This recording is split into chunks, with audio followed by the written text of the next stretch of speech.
Blighty Boxing, in association with Frank Warren and Queensbury Promotions. We're in Mayfair with, well, the latest addition really to the heavy mob, David Adeleye. How are you, sir? Very well, good, healthy, feeling strong. How are you? I'm alright, mate. Now, when I go out on boxing assignments, I don't normally get taken to Mayfair. You know, is this with you being a Notting Hill boy, you sort of do things a little bit classier? No, you know what, me and Frank changed gyms. This worked out for us for the time being, so yeah, this is where we're at, and this is where we're doing it. You've got a little pad round the corner of you? Sort of? Not yet, soon though. Good stuff. Right, you're 2 fights in. You've suffered a little bit, like a lot of people, due to the COVID. Lockdown, the COVID, it's held you up. You got going in December at the Copper Box. I want to take you back a bit to that night. I mean, what was particularly striking, you know, apart from your explosive performance, was your crowd.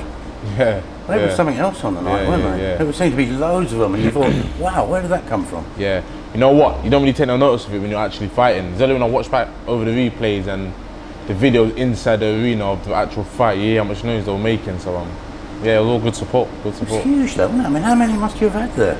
I couldn't tell you, to be fair. I know I saw the most tickets on the day of the show and whatnot, but I wasn't really taking any of it into consideration. Just thought everyone was going to come out to support me and whatnot. So yeah.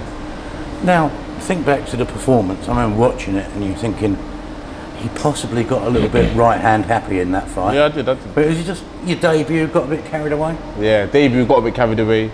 I know I got a good right hand, so I wanted him to feel it. But you know what I mean, my second fight I took my time way more. So I mean, I guess over the stages and over my fight career, you'll see a lot more progression and different things. So yeah.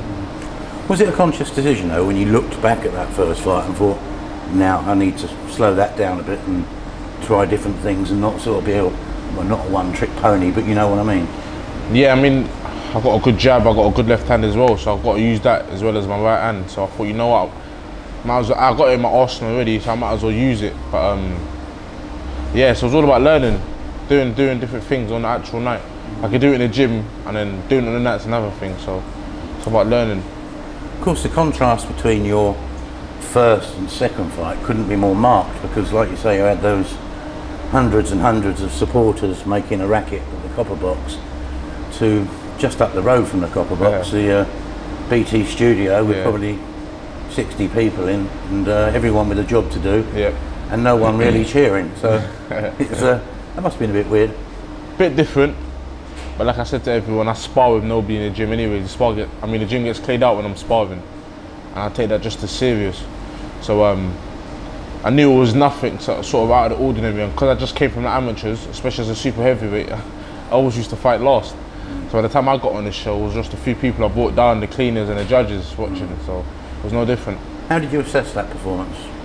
All right, could have done a bit more, but like I said to Frank, I mean, me and Frank always say, you're never going to come out there thinking you've done perfect, and if you do, then something's not right. You've got a problem, haven't you? Yeah. Exactly that, so I could have put it on him a bit more, I could have got him out of there in the first, but yeah, I mean, it was all right, to be fair.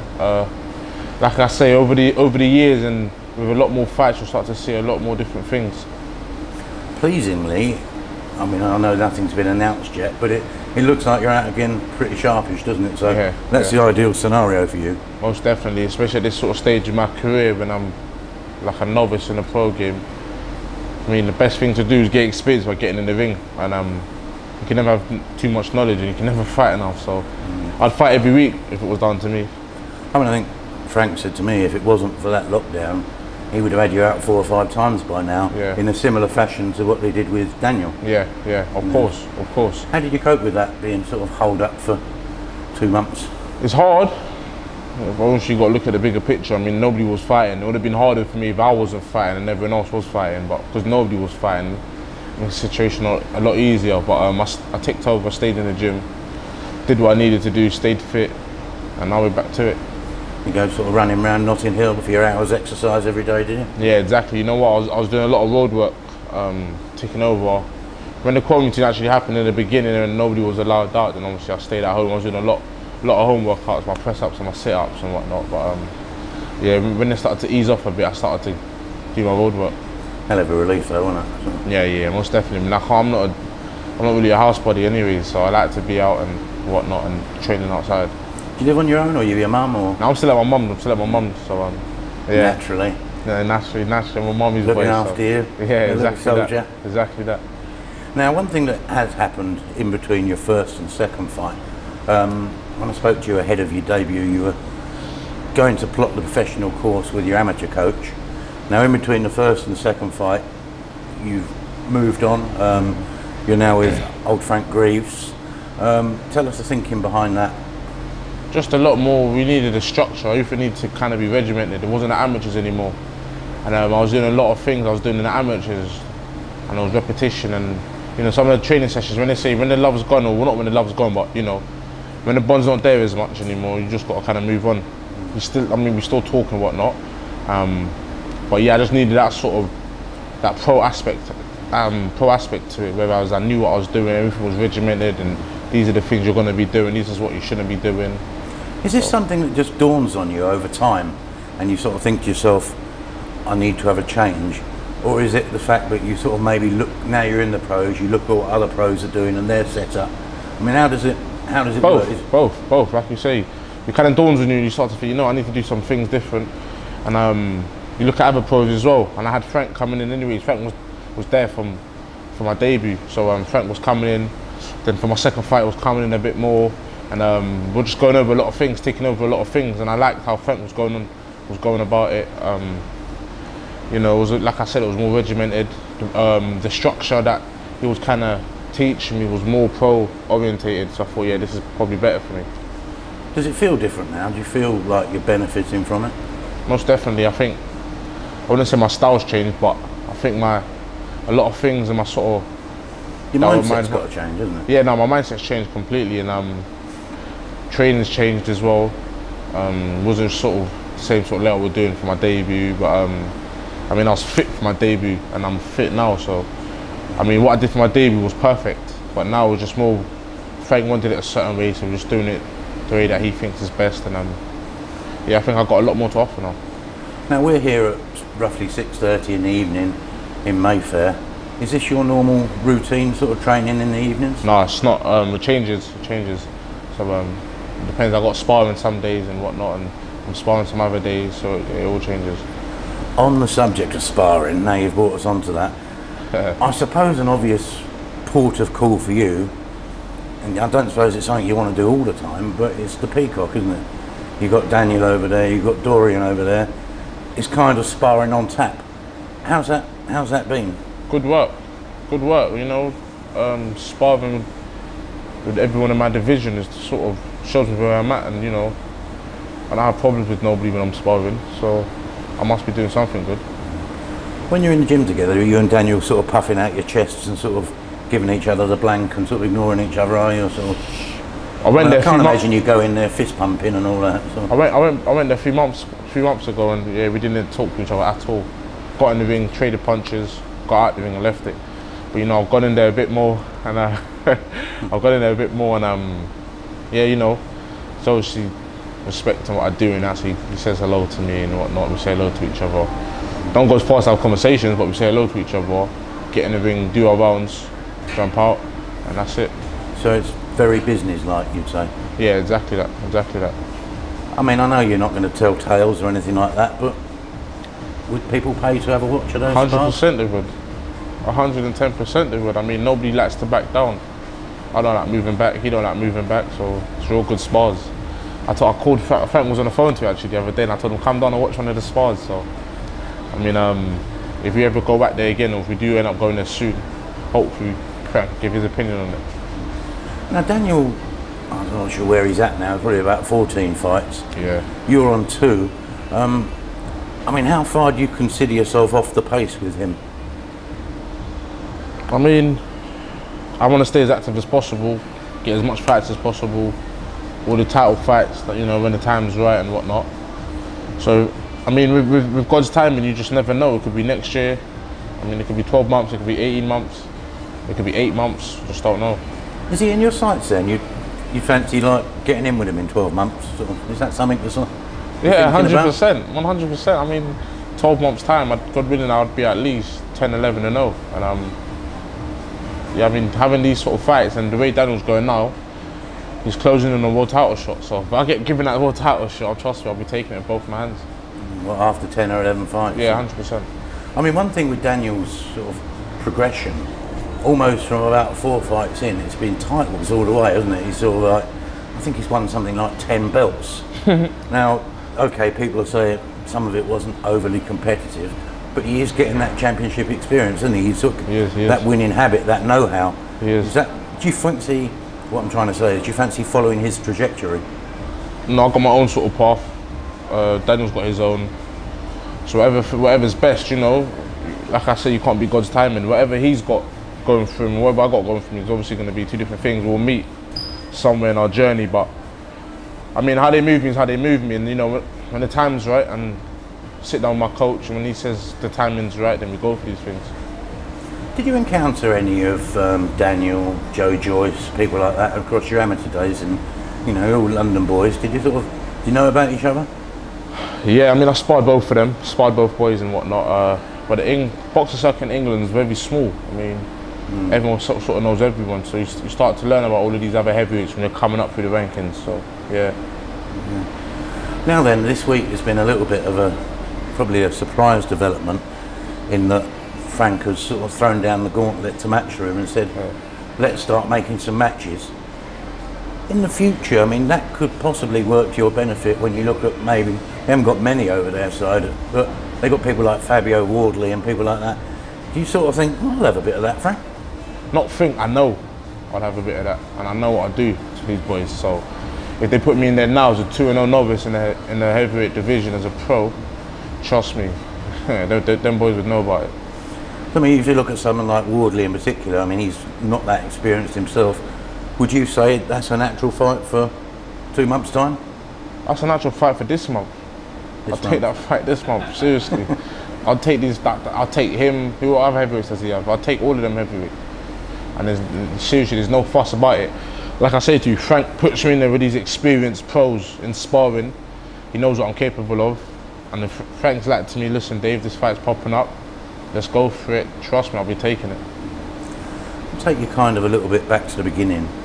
I mean, people probably don't really know the David Adeleye story. I mean, where did the boxing bug bite you? When and where did it all happen? I was in school. So the first time I ever told me to get into the gym was a mentor in school. His name was Ayo. I was a big kid. I was 6'1" when I was 14. So he's like to me, look, go and channel that energy somewhere. And well, you're a nice schoolboy. I'd think so. I think so. I mean, I got good grades, but you know, I was just a typical kid. I was getting in trouble every now and again, getting sent out of class every now and again, but I stayed in it and I did my grades, I did good in my exams and whatnot. So yeah, I mean, he told me, look, go channel your energy somewhere. And yeah, I started boxing.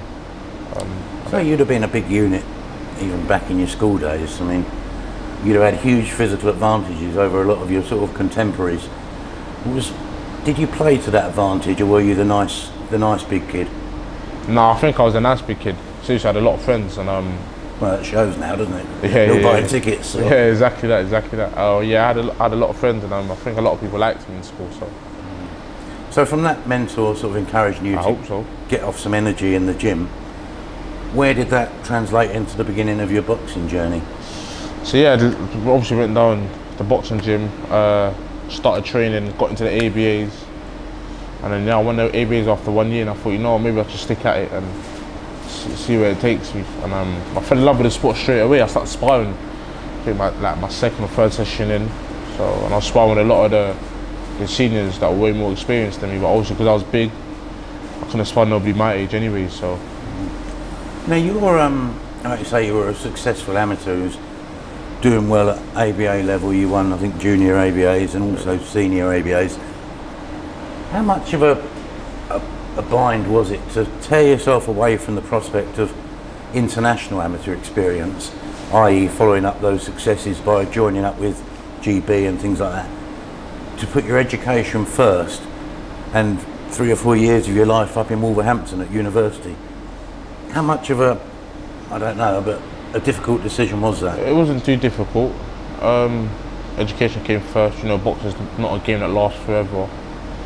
And one thing my dad told me is once you've got the education, they can't take it from you. So.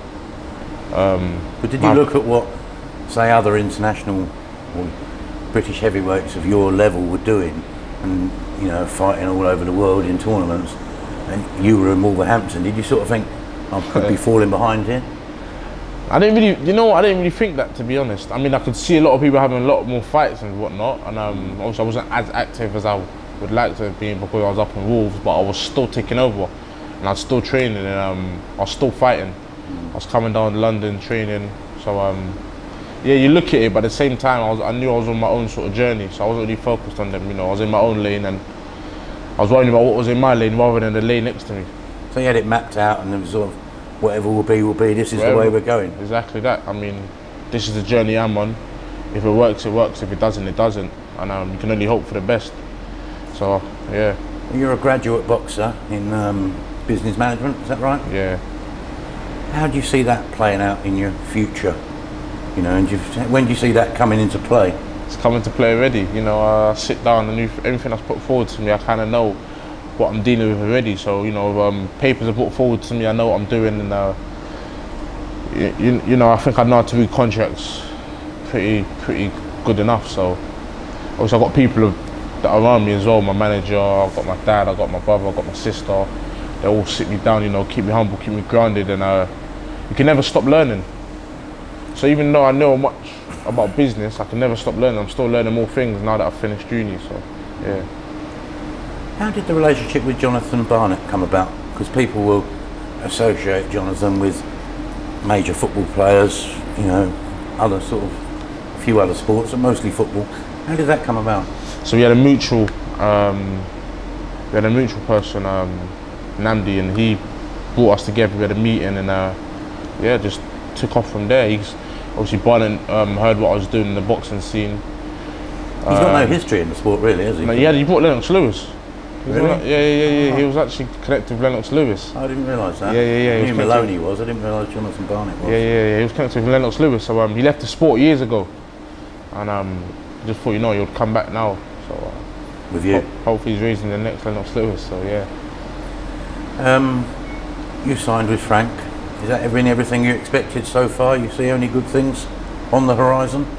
God willing, if I do the right thing, take my time, stay steady, and stay humble and grounded, then only good things on the horizon. I'm young. I've got a lot of years ahead of me. So yeah, God willing. Last question I've got to ask you. We hope it happens in October, but who you got out of Daniel and Joe? Sitting on the fence. No, you're not allowed to. It's going to be a good fight. They've both got advantages. So I've got this one thing is what gets me, is that people say, but Daniel's got to get him out of there inside 4 rounds, otherwise it's advantage Joe. I don't really see that when anyone that goes and sees them train or knows how the peacock works, as you do. Yeah, no, I've sparred them. They're not going to burn out after 10 rounds, you know, those boys. No, see, I mean, I'm training with Frank. We train for the rounds, do you know what I mean? Because anything can happen in the sport of boxing. You can catch them in the first, second, third round, and they might still be there. So you've got to learn how to do it in the later ones. And yeah, so Daniel's fit. It's just they both got advantages. So I just don't know.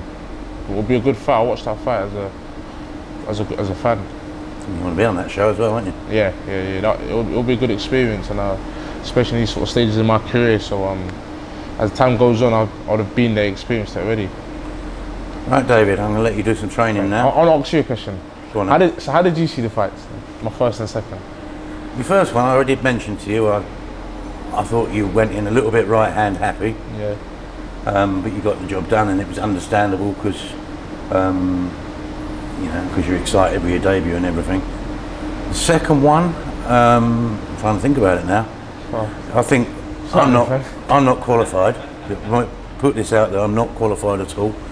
But maybe a little bit more, if you mixed it up a bit more to the head and the body and that, I think possibly you could have maybe sort of got him out of there. But no, it was all good though, wasn't it? Brilliant. You happy with it, huh? I mean, in the beginning of my career, I suppose, like I say, I'm never going to leave thinking I've done perfect. So I'm always going to think I could have done more. So. Does that interest you though, what people think? I mean, you ask a complete not even ignorant person like me who's sort of who's got no professional qualifications at all, what they think. That's quite unusual. No, you know what? You're interested in public opinion? No, because this is the thing, I was saying it to somebody earlier. Boxing is a sport where you got people that sit at home that don't know how to throw a punch in the slightest, and they'll tell you how to fight, and they literally can't do it in the slightest. You tell them to stand properly, and they won't even know how to stand in a certain stance. Yet they'll give an opinion on it to say, look, you need to be doing this, this, and this. So, no, you can't it all take falls that on too deaf ears. personally, because I mean these same people used to tell David Beckham how to take free kicks and things So like yeah, that. exactly. You know, so it's just sports in general. Same thing happens in football, happens in basketball, NFL. You just got to take it in your stride. So you're involving yourself in when you turn pro. So just smile and carry on. that's it. Exactly that. Good man, David. Speak to you Brilliant. soon. Cheers, Thank mate. you.